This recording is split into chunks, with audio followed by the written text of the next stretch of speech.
Dapat ka bang mahalin? Pangilan ka na ba sa mga listahan ng mga pinanggakuan tapos bigla ka na lang iiwan?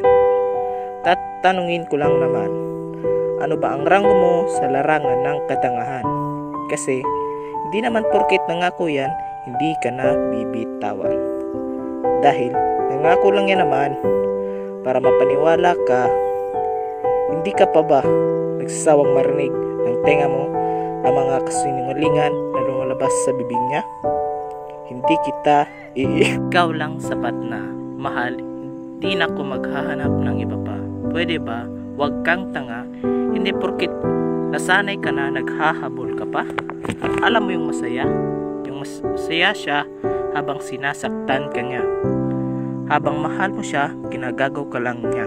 Tapos ikaw, binabaliwala mo lang habang meron na siyang iba.